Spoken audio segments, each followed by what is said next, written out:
আর BJP এমন করছে যেন আমরা জন্মের পর থেকে ঈদের ছুটি 10 দিন করে উপভোগ করতাম। আমাদের ভাগ্যে ঈদের 2 দিন ছুটি কোনোদিন ছিল না, এইবারই প্রথম হতো। এটা বলে রাখছি, এইবারই প্রথম হতো। তৃণমূলকে আমরা বারবার বলে এসেছিলাম ঈদের 5 দিন ছুটি। এবারে বকরা ঈদ অর্থাৎ ঈদুল আজহার 2 দিন ছুটি দিয়েছিল, এইবারই প্রথম শুরু করেছিল। ভাগ্যে সেটাও আমরা পেলাম না। তবে একটা কথা বলবো, শুনেন, এরা চাইছে মুসলমানদেরকে জব্দ করতে। মুসলমানদেরকে জব্দ করতে গিয়ে হিন্দু ভাইরা বেশি জব্দে পড়ে যাচ্ছে। যেমন গরুটা করতে গিয়ে জব্দ করেছে। আচ্ছা, 100 জন সরকারি কর্মচারীর মধ্যে মুসলিম কজন আছে? একজনও খুঁজে পাওয়া দুষ্কর। তাহলে 2 দিন যদি ছুটি পেত, তাহলে 2 দিন হিন্দু সমাজের 99% যারা সরকারি কর্মচারী পরিবার পরিজনকে নিয়ে একটু আনন্দে থাকতে পারতো। হ্যাঁ, মুসলিম সমাজের ঈদের দিনে আগের দিনে গাওয়া, ঈদ করে আবার বেরিয়ে চলে আসতে হবে, দূর দূরান্তে যারা আছে কষ্ট হবে স্বাভাবিক। আরে সংখ্যালঘু তো সারা পৃথিবী জুড়ে দেখুন সংখ্যালঘুদের উপর দমন পীড়ন চলছে। সে মমতা ব্যানার্জির আমলেও হয়েছে, এই আমলেও হবে। এটা আমরা একটু বেশি করছে। হেভি সংখ্যার মানুষ, মুসলিম সমাজের মানুষ এবারে গরু জবাইকে বয়কট করেছে। সেটাকে আমি না বলতে পারবো না। অর্থাৎ সেটাকে আমি যেমন বিরোধিতা করছি না, গরু জবাই কেন বয়কট করেছে, আর আইন যেটা হচ্ছে আইনের আমি বিরোধিতা করতে পারবো না। সুতরাং যারা গরু জবাইকে বয়কট করেছে তাদের দিক থেকে তারা ঠিক কাজ করেছে। আর আর সাথে বলবো আইনকে মান্যতা দিয়েছে। হ্যাঁ, এই আইনকে চ্যালেঞ্জ করে আগামী দিনে কোর্টে যাওয়া যেতে পারে। আর বিজেপি এমন করছে যেন আমরা জন্মের পর থেকে ঈদের ছুটি 10 দিন করে উপভোগ করতাম। আমাদের ভাগ্যে ঈদের 2 দিন ছুটি কোনোদিন ছিল না, এইবারই প্রথম হতো। এটা বলে রাখছি, এইবারই প্রথম হতো। তৃণমূলকে আমরা বারবার বলে এসেছিলাম ঈদের 5 দিন ছুটি। এবারে বকরা ঈদ অর্থাৎ ঈদুল আজহার 2 দিন ছুটি দিয়েছিল, এইবারই প্রথম শুরু করেছিল। ভাগ্যে সেটাও আমরা পেলাম না।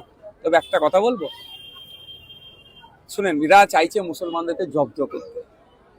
মুসলমানদেরকে জব্দ করতে গিয়ে হিন্দু ভাইরা বেশি জব্দে পড়ে যাচ্ছে। যেমন গরুটা করতে গিয়ে জব্দ করেছে। আচ্ছা, 100 জন সরকারি কর্মচারীর মধ্যে মুসলিম কজন আছে? একজনও খুঁজে পাওয়া দুষ্কর। তাহলে 2 দিন যদি ছুটি পেত, তাহলে 2 দিন হিন্দু সমাজের 99% যারা সরকারি কর্মচারী পরিবার পরিজনকে নিয়ে একটু আনন্দে থাকতে পারতো। হ্যাঁ, মুসলিম সমাজের ঈদের দিনে আগের দিনে গাওয়া, ঈদ করে আবার বেরিয়ে চলে আসতে হবে, দূর দূরান্তে যারা আছে কষ্ট হবে স্বাভাবিক। আরে সংখ্যালঘু তো সারা পৃথিবী জুড়ে দেখুন সংখ্যালঘুদের উপর দমন পীড়ন চলছে। সে মমতা ব্যানার্জির আমলেও হয়েছে, এই আমলেও হবে। এটা আমরা একটু বেশি করছে। তবে সেই মুসলমানদেরকে জব্দ করতে গিয়ে আবার 99% হিন্দু ভাইদের ছুটিটা কেটে নিল।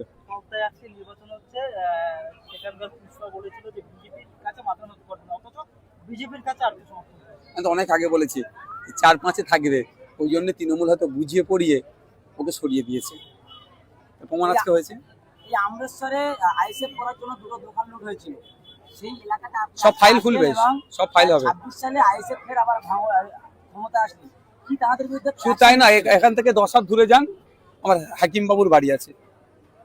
ভোট পরবর্তী হিংসায় শিকার হয়ে মাথায় রডের বাড়ি মেরেছিল, তিনি মারাও গিয়েছেন। আমাদের কম অত্যাচার হয়নি এলাকাটাতে। সব ফাইল খুলবে। এখনো সেই নেতারা এলাকাতে ঘুরে বেড়াচ্ছে, আইএসএফ এর কোনো স্টেপ নিচ্ছে না। আইএসএফ কি মারবো নাকি, তাকে কি মারবে? এরকম কোনোদিন এই সংস্কৃতি আমরা বিশ্বাসী? আইনের মাধ্যমে করবে। এবার রাজ্য সরকার এবার আইন করেছেন যে প্রতিটা মাদ্রাসায় এবারে জাতীয় সঙ্গীত বাদ দিয়ে এখন বন্দে মাতরম।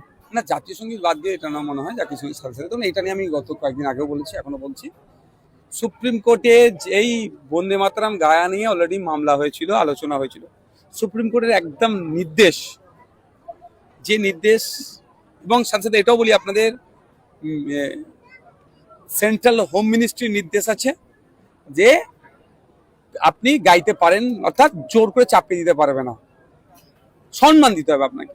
এবং এটাও বলি যে আপনার ঠিক মনে আসছে না, আমি এটাকে জাস্ট ছেড়ে রাখছি এখন, আপনি জোর করে চাপিয়ে দিতে পারবেন না, কারণ ইচ্ছায় গাইবে কিন্তু অপমান করতে পারবেন না। ঠিক একইভাবে বন্দে মাতরম বলা গাওয়াটাকে মুসলিমদের উপরে চাপিয়ে দেওয়ার চেষ্টা হচ্ছে। আর্টিকেল 25, আর্টিকেল 30 পরিপন্থী, সুপ্রিম কোর্টের অর্ডারের পরিপন্থী, এটা অসাংবিধানিক মনে করছে। এটা নিয়েও আগামী দিনে আমরা আইনি চ্যালেঞ্জ করব। অবশ্যই সহযোগিতা দেবো, তো আইনি লড়াই করবো, তার চাকরি ফিরে পাওয়ার লড়াই আমি থাকবো অবশ্যই। বাড়িতে যাওয়াটা বড় কথা নয়, তাকে আমরা সহযোগিতা করবো। Thank you.